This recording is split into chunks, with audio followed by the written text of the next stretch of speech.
Are you giving these young people momentum, or are they giving you momentum? They are giving me momentum. They are giving me energy. I mean, if I tell you the story of Kakamega, I mean, one of these fine days, I think some of us need to write books. It is just ridiculous. We shouldn't live in a country like this.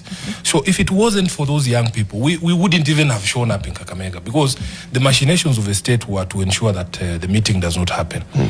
We were booked on commercial flights from JKIA. Somehow the airlines, which I will not mention because they'll start crying, they leaked our itinerary to operatives in the Interior Ministry.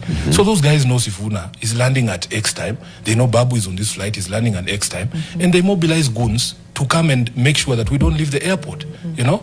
So at night, the good thing is that I have been at this job called Secretary General for so long that I know almost all of these people. Right. So they are the ones calling me. You know, I didn't goons, even, yes, they are our boys. You know, we have done a lot of things together.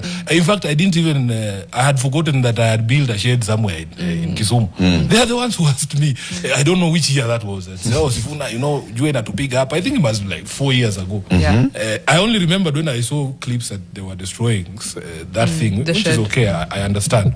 They are the same ones who tell us, oh, by the way, we've been told to go to the airport tomorrow to make sure you guys don't leave and to access Kakamega.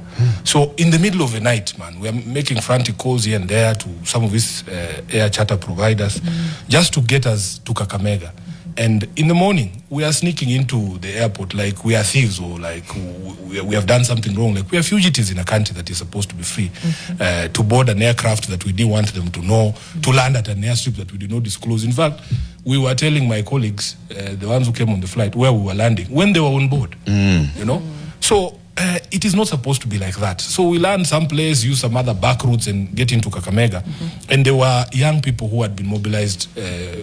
We shared even those clips with one of your producers here. They can play them for the people. And those young men, amazingly, they took the money, they fueled their borders, and then they removed those reflector jackets and banned them. And that is the only way we were able to get into Kakamega. And the rally begins, and I think the script is that immediately Sifuna takes the microphone, the tear gas has to be lobbed. And I'm surprised they didn't throw one here today. And if they are planning that, wamalize tu mapema so that we actually have a show. And it is quite unfortunate hearing the statements from Kenya Airports Authority. Kisumu is an international airport. Can you imagine a specter where an international airport can be blockaded and goons are waiting outside for a passenger, somebody who has flown into that airport?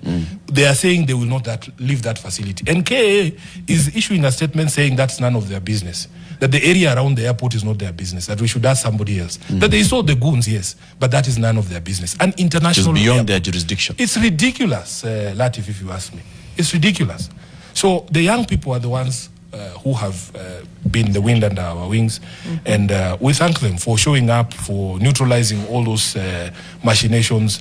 And one of the things that was quite amazing is that, do you know the person who actually had that tear gas? There were two, and one had handcuffs. These are things that only police officers have. Our suspicion is that these were officers in plain clothes.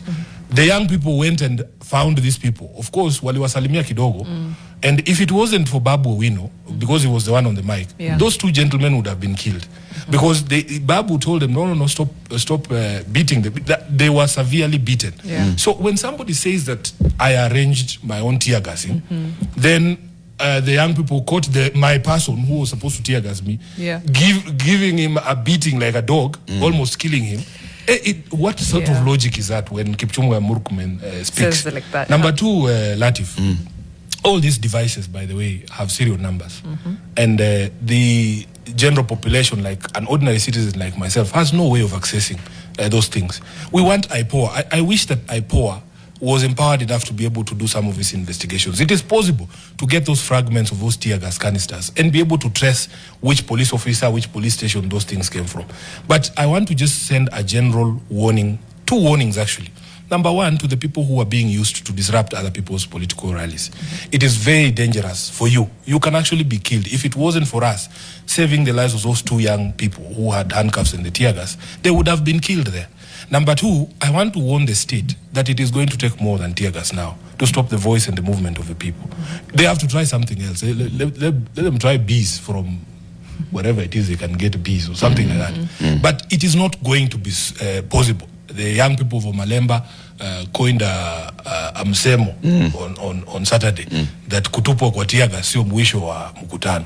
Yeah, so let it be known that it will no longer be possible to stop people's movements using these things. It will not. It be unstoppable. It is unstoppable.